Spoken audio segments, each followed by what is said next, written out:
Hello everybody. This is going to be a video to introduce you to R and I guess RStudio. You might recall that you downloaded two things. You downloaded R and RStudio when you did that first little brief homework assignment. And basically the difference between those two things are, the first thing you probably downloaded was just R, not RStudio. R itself, when you downloaded that, that's just the programming language itself. And so basically what you're seeing right here is R by itself. RStudio, the second thing you downloaded, is sort of a development environment that wraps around R, and it gives you a lot of like kind of, you know, features and quality of life things that just make it much easier to work with. Because by itself, this is all you would get if you only downloaded R. Okay, so at its core, I mean, really, what R is, kind of like most languages, I guess, it's a really powerful calculator. I guess you could think of it that way. And so because it's a really powerful calculator, it's going to be able to do really powerful calculator things, okay? So first things first, like I said, this is R, and in particular, it is the console window. This thing here, you see console up here is the tab that I've clicked on. This is going to be where all the kind of commands, any code that you want to execute is going to get sent down to this for processing, okay? So, you know, we can interact with R from this window. So, like I said, it's a really powerful calculator, and it can do really powerful calculator things, such as, if you wanted to know what 1 plus 1 was, you could type it in here, and then you just hit enter, and it's going to tell you 2. This is the answer that you have here. And I'll talk about what this 1 means. I don't think in this video, it'll be in another one. But that's the answer. And you can do lots of other things, like you could with a calculator, such as multiplication. 2 times 2, that's going to be 4. Also, just like your calculator that you probably have, you can do parentheses. So if you wanted to do parentheses 2 plus 1, you could do that. If you wanted to add those first, and then multiply by something on the outside, you can do that too. Okay, so it's a calculator. It can do much more powerful things, such as if you wanted to store a value. It's actually not that advanced. Store a value. Let's say we wanted to say X is going to take the value of 1. All right, so X is 1. Now, if I say, what is X? It's going to spit out 1. Right, and the other thing, and this is the first nice thing we have about RStudio, is that it's going to keep track of every variable that you create. Okay, so here you can see X is 1. Now, so like I said, this console window here is just R, you know, kind of by itself. Okay, however, whenever you're kind of working on bigger projects, or really even small projects, any project at all, you're going to want to have a way of kind of interacting with things rather than just typing stuff in to this, you know, kind of line by line. You want to be able to kind of develop a set of code and then run it. And that's where the script window comes in. And this may have actually been activated when you opened your RStudio. I'm actually not sure how it opens by default for new installations. So if I go up here to this little piece of paper and I click on the arrow, and I'm going to make a new script. And I'm going to get a little text box up here. Okay. Now up here, I can type stuff in. Right, and I'm gonna clear this out right here using Control L on the keyboard, and you can type stuff in up here. Like I could write my 1 plus 1, and I could store that there in case I need to come back to it later. And if I needed to, I could click on the little save button here, and I could kind of save that that script. Okay, just like you would any document. All right, and so you can just do all the stuff I was doing before. X equals 1, say. Maybe y equals 1 plus x, that'll get 2. And then if I want to take this, notice when I type stuff in and I hit enter here, it goes down to the next line, right? Just like any editor would, like Microsoft Word even. But what I can do, the really nice thing about this is if I want to take what I've written up here and I want to send it down here, I can have my cursor on the line, and I can either click this button, run, and it's going to send that line down here, all right? Or what I prefer to do is I like to have my cursor on the line I want to run, and then I hit Control Enter, okay? And Control Enter will send that line down to the console and it will execute that code. Okay, and then notice it was kind of nice. As soon as I did Control Enter up here in the script window, the cursor immediately moved to the next line. So then I can do Control Enter again to run the next line, and then Control Enter again to run that one. Okay, and now you see I've got my Y being 2, right? Because X was 1, Y was 1 plus X, which is 1, so that's 2. Okay, great. And so, you know, this is nice.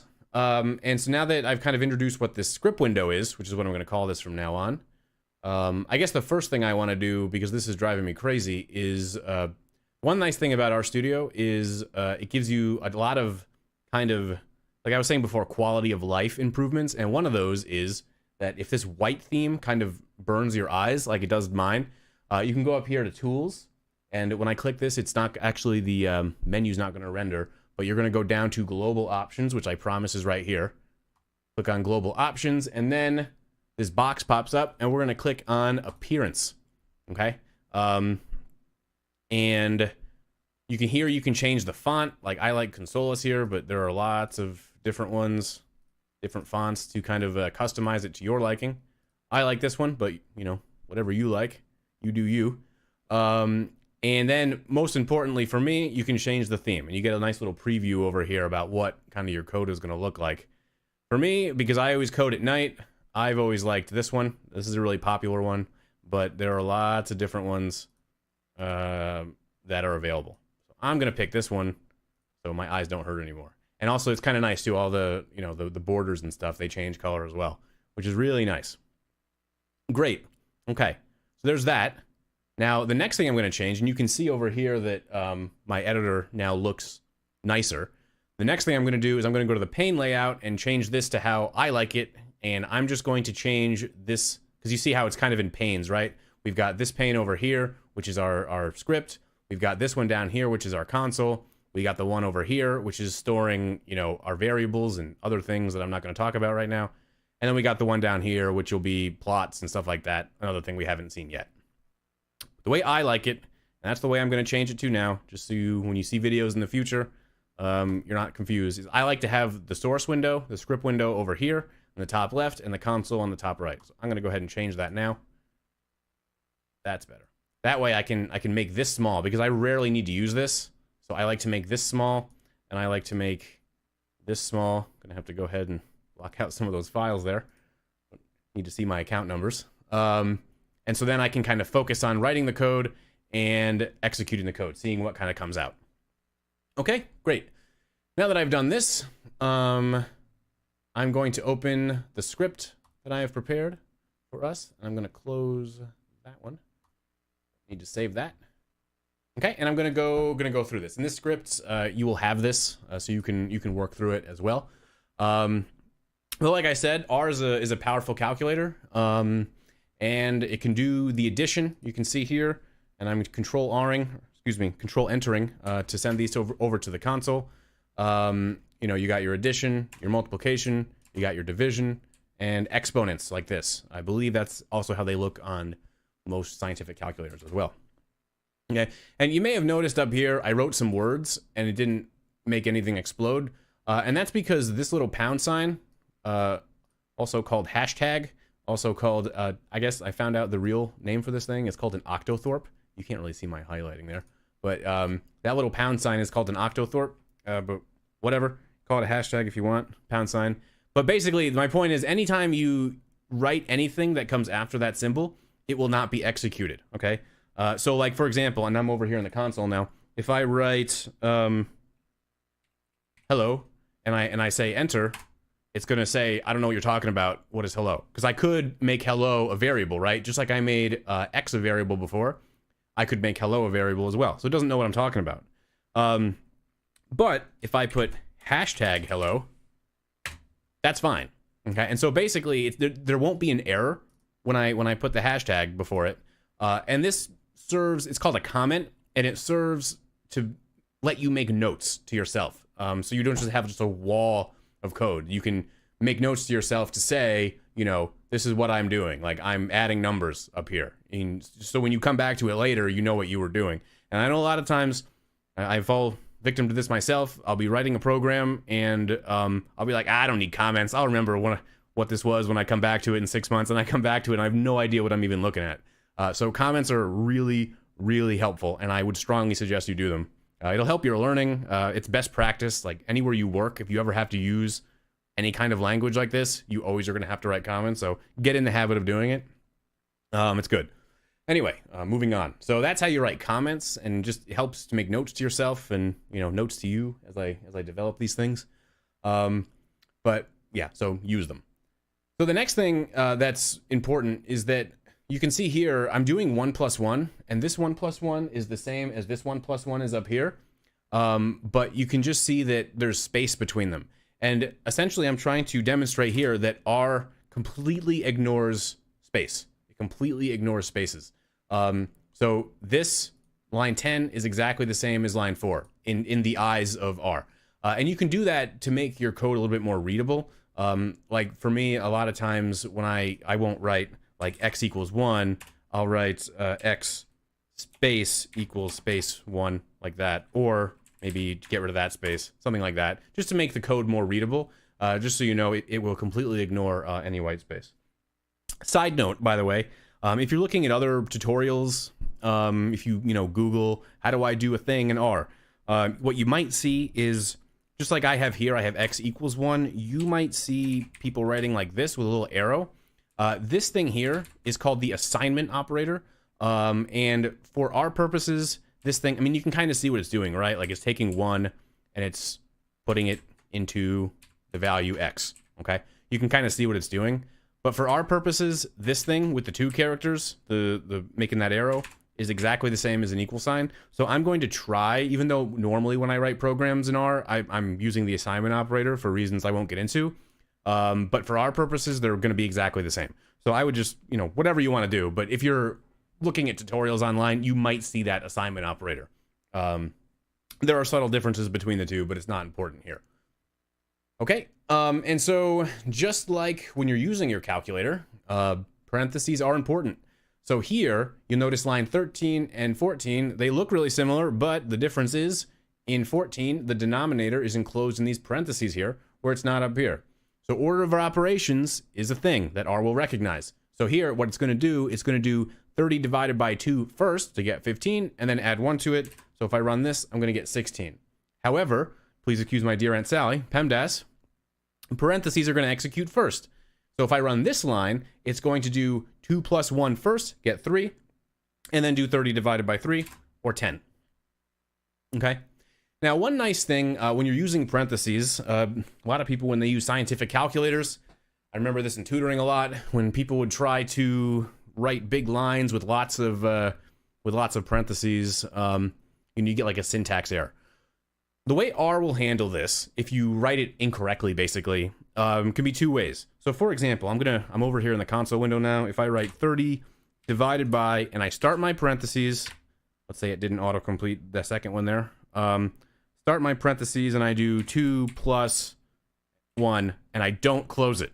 If I hit enter here, you can see this little caret didn't pop up and nothing was returned. But what I do have here is this little plus sign. This little plus sign, when you see it in the console window, is telling you, basically it's R is telling you, I don't know what you mean. Like you're not done. Like the statement should be continuing. Okay. So here, if I then say, it's like, I'm expecting more input, and I say, oh, you want to close parentheses, it's going to be like, all right, you mean 10. Great. So that's one way. If you have too many parentheses, like if I did this and I closed it twice, it's going to give me an error, and it's going to say there's an unexpected parentheses here. So when you're learning to code in R, you are going to encounter errors. Try to read it carefully. Like, don't just see error and then be like, what's going on? Just look at it carefully, and it's going to tell you most of the time what's going wrong in the line of code you're trying to run. Okay. And so a lot of the, being able to get good at this is it just comes down to troubleshooting errors like this, right? So unexpected, close parentheses. And if you look at here, I have an extra one. So, it executes this, and it's like, oh, great, you've closed that parenthesis. And then it sees an extra one, doesn't know what to do with it. It freaks out. Okay. So it should look like that. The other thing that you may have caught really briefly before is that when you're writing the parentheses, 30 divided by, you see here, as soon as I open these parentheses, it's going to make 2. This is an RStudio thing. Just be aware that when you open the parentheses, it's automatically going to give you the closing one, okay? And that's been, I don't know, as annoying as it has been useful to me over the years. So just be aware of that. Okay, great. And another nice thing is in the script window, you see here I've got this incomplete line on 15 and I have the closing part on 16. If I go to 15 and I do my control enter, it's actually going to run both lines. You see, because it knows, all right, the line's not done, so I'm gonna run that one. Okay. The other way you can run multiple lines, I'm gonna clean this out over here with my control L again. If you highlight a bunch of lines, so here I've highlighted lines 4 through 7, and then I do control enter, it's going to send all of them to the console, which is a useful thing. All right, great. So moving down, we've talked about this now. Moving down here, we were defining variables. I already kind of did this, but here I'm saying, all right, x is 1 plus 1. So of course that's going to be 2. Print out x, it's over here. And then x is now x plus 1. So x is currently 2. We're going to add 1 to that. Now it's 3. Print out here, it's 3. Y now is going to be 2 times x. Now, so we know that's going to be 6, of course. And again, we can see these kind of down here. Now, just by the way, before I forget, if you want to get rid of the stuff in here, like if you kind of want to sort of start over, you can use this little broom. What's that called? Icon. I wanted to call it an emoji, but it's an icon. So click that, and then it's gonna ask you sure you want to do that? And you're like, yeah, get rid of it. And now it's empty. And if I say, what's Y? It's like, I don't know, because you just deleted it. Okay, so I'm gonna get all that back in here. My very useful variables. Okay, and other functionality, again, RStudio stuff. If I make this variable here and I call it, this is what adding 1 and 1 gives. I'm separating these with underscores. It has to be one kind of contiguous character to be a variable name. It's actually not true, but go with it. This is what adding 1 and 1 gives. If I run this line, you can see how, the global environment now, you can see that in here. This is what adding, it's not printing at all, but we know it's 2, right? Because that's 1 plus 1. One nice thing that RStudio gives us is, when you're working on an assignment, you're going to have a lot of variables stored in your what's called a workspace or the environment. And sometimes you might forget what it is. You might have several of them that have slightly different names. So one thing that's nice is if you start typing, watch what happens. I'm like this. You see it pops up down here with the variable name. So this super long variable name, RStudio knows I got a variable that starts with this. And then I can just click on that or click on it to complete it. Or if I start writing it and I do that, I can hit the tab key and it'll autocomplete. That's if you're getting super good at programming. Hit the tab key, it'll finish that up. Okay, which is nice. I guess to demonstrate the usefulness of this, I guess I could say, so we know, close that out. Oops. If I run this line, this is what adding 1 and 1 gives, being 1 plus 1, and then I make another one, and I'm going to call it this. I'm going to autocomplete that, but I'm going to change the name of the variable to this is what adding 1 and 2 gives. And I'm going to say that is 1 plus 2. Okay, now I have 2 variables that are pretty similar, right? This is what adding 1 and 1 gives, and this is what adding 1 and 2 gives. Okay? So you can see if I start typing this, I just say this, it's popping up all the variables that will kind of start with this underscore. It's popping up everything, right? I can see I got both of these here now, and I can pick whichever one I want and do that. Again, if you're doing it by, if you're doing it with the keyboard, you do this, and then you can use the arrow keys to pick which one you want, and then hit return to get it down there.